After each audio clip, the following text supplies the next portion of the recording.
तो दोस्तों कल जब यूएई के प्रेसिडेंट बहुत तेजी में दौड़ते हुए 2-3 घंटे के लिए भारत आए थे तो दुनिया वाले कयास लगा रहे थे कि ये शायद धुरंधर देखने आए हैं, लेकिन फिर पता चला कि ये तो वीपीएन भी डाउनलोड करके वहां देख सकते हैं पायरेटेड वर्जन। तो भारत में क्यों भागते दौड़ते आए, वो भी सिर्फ जरा सी देर के लिए।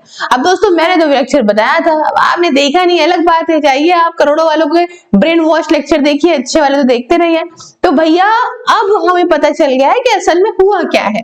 तो हुआ है ये कुछ जिसे आप सुन के थोड़ा सा खुश हो जाएंगे, और कहानी ये है कि अब यूएई भी थोड़ा डर रहा है ना, अरे भैया ये का हो गया, अगर वो पाकिस्तान के साथ जाके मिल जाएंगे मामला सऊदी अरेबिया वाले, तुर्की वाले, तो हमारा क्या होगा। तो आइए इस लेक्चर के अंदर डिस्कस करते हैं कि आखिरकार क्या हुआ है, कौन सा पैक्ट साइन हुआ है और कौन सा लेटर ऑफ इंटेंट साइन हुआ है, क्या फायदे होंगे और यूएई ने भारत के साथ ऐसा क्यों करा। आइए जानने की जो है वो चर्चा करते हैं। आप देख सकते हो यहाँ पे हर तरफ खबर है, India UAE sign 3 billion LNG deal. जी हाँ दोस्तों, 3 बिलियन की एलएनजी डील साइन करी है तो boost trade and defence ties at leaders meeting. अब आप यहाँ पे समझिएगा, कल अचानक से ऐसी तुरंत खबरें बनने लग जाती है कि जो है यूएई के प्रेसिडेंट तुरंत आ गए हैं यहाँ पे, है ना, एमबीजेड, और मोदी जी साथ प्रोटोकॉल तोड़ के पहुंच गए। हमने बताया भी कि सिर्फ 10 बार इन्होंने ऐसा करा है, तो भाग के उनको लेकर आते हैं और बात होती है कि हमारे यूएई के साथ कितने अच्छे रिश्ते हैं, कितने लोग रहते हैं, सारी बातें मैंने आपको बता दी। पर कहानी यहाँ ये थी कि इतनी जल्दी की ऐसी बिना शेड्यूल विजिट धड़ से आना, बात करना और सब कुछ कर देना, ऐसा क्यों किया गया। तो कहानी यहाँ पे समझिएगा। पहले यहाँ पे दोस्तों एक स्ट्रेटेजिक डिफेंस पार्टनरशिप साइन हुई है सऊदी अरेबिया और पाकिस्तान के बीच में। दोनों का सीन इस तरह से है कि भैया तुम हमारे को कोई डंडा मारे तुम खड़े हो जाना, तुम्हें कोई डंडा मारेगा हम खड़े हो जाएंगे। इसके लिए इंडिया चेता भी था क्योंकि हमारे सऊदी से बहुत अच्छे रिलेशन है और पाकिस्तान को हमें हौंकना ही हौंकना है। तो क्या सऊदी खड़ा होगा?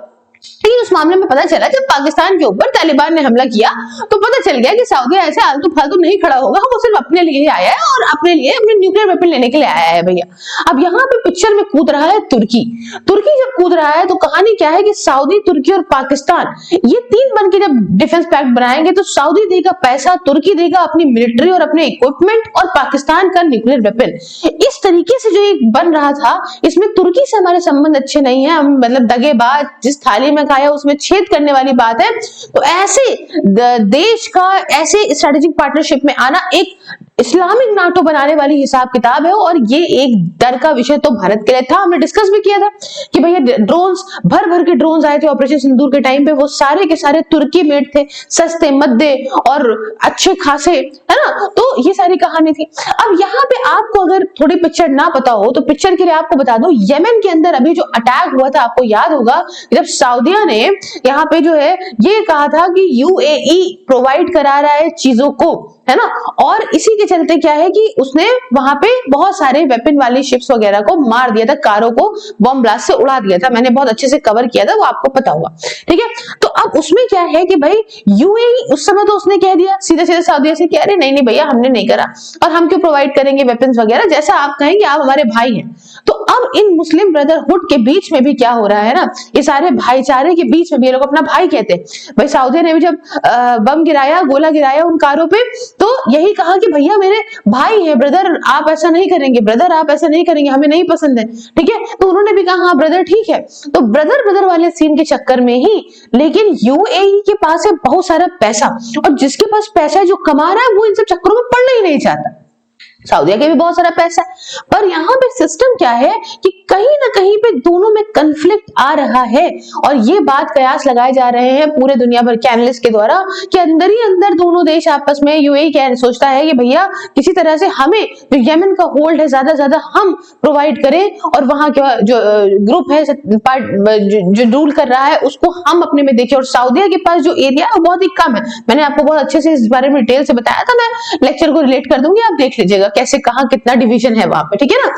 तो अब यमन ने जब यूएई ने ये चीज देखी कि भाई साहब अगर सऊदिया यहाँ पे कर ले रहा है एक पाकिस्तान के साथ इस तरीके से डिफेंस पैक्ट, और उस समय इन्होंने अंदर क्या डिस्कशन किया, कैसे किया, वो तो अपनी तरीके की बात है, वो तो करी गई होगी, जो भी बात करी गई होगी कि इनके साथ आना चाहिए नहीं आना चाहिए। तो एक न्यूक्लियर वेपन वाला देश हमें भी तो किसी प्रकार से डिस्कस करके रखना चाहिए, और भारत से अच्छा, जैसे अभी मान लीजिए अगर यूएई के आगे के प्लान्स ये होंगे कि वो सऊदी से दुश्मनी ले, तो इस प्रकार से उसे एक ऐसा पार्टनर चाहिए था जो पाकिस्तान ना हो, क्योंकि पाकिस्तान फिर दोनों के साथ कैसे होगा मैटर। और कहीं ना कहीं हम देखते हैं पाकिस्तान के पास भी बहुत कंफ्यूजन आ गया था जब यूएई से भी उसने पैसा उठा रखा था और सऊदीया के साथ ये सीन उसका हुआ था। तो अगर कन्फ्लिक्ट दोनों में आती तो पाकिस्तान करता क्या, ना घर का ना घाट का, वैसा कुत्ता रह जाता। तो भाई खैर वो है भी।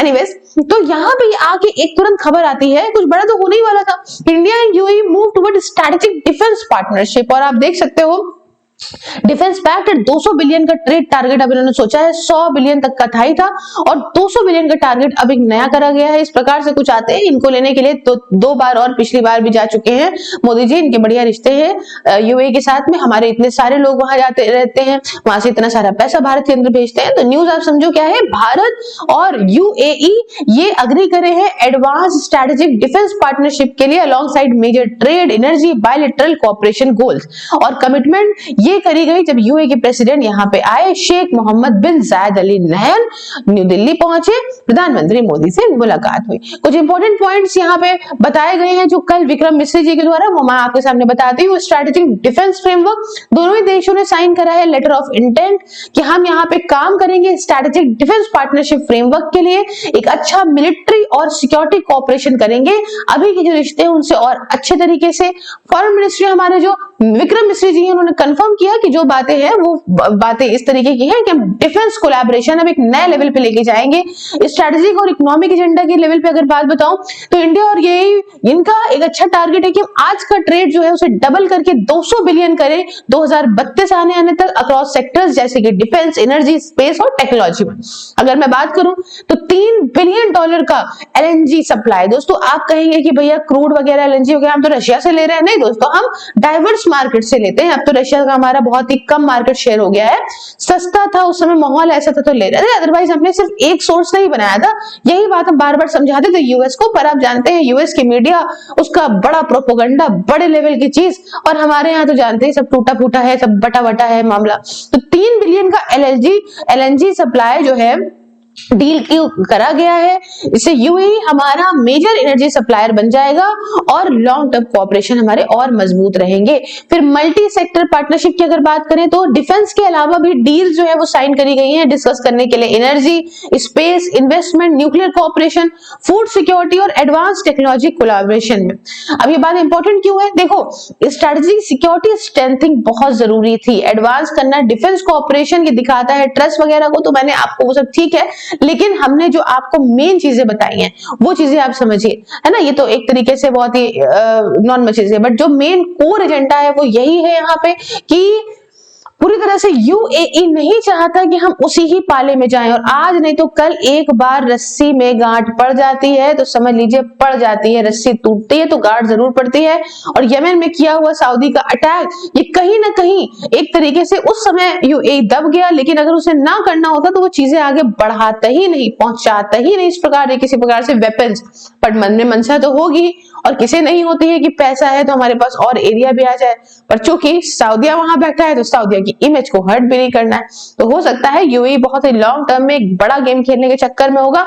आप भी क्या राय कमेंट में बताइए। चैनल को सब्सक्राइब, क्यूआर को स्कैन करके अगर आप मुझे डोनेट करके उस रिसीट को इन नंबर्स पे फॉरवर्ड करते हो तो दोस्तों आपको मिलेगा नेक्स्ट वीडियो में विद थैंक्स मेरे मुंह से पाने का मौका। सारे दोस्तों 99 रुपीज पर मंथ में आप ज्वाइन कर सकते हैं मेरी वर्चुअल लाइब्रेरी को, जिसमें आप घर बैठे डिसिप्लिन तरीके से जाड़ा गर्मी हो या बरसात किसी भी एग्जाम की तैयारी कर सकते हैं। सेम 9919785532 एंड सिर्फ आईएएस सेल्स पे आप मुझे कांटेक्ट कर सकते हो। बाकी दोस्तों अपनी लाइफ इंश्योरेंस कराने के लिए चाहे इन्वेस्टमेंट, एसआईपी या किसी प्रकार का एक्सीडेंटल इंश्योरेंस मात्र 500 रुपए से शुरू है 1 करोड़ तक का।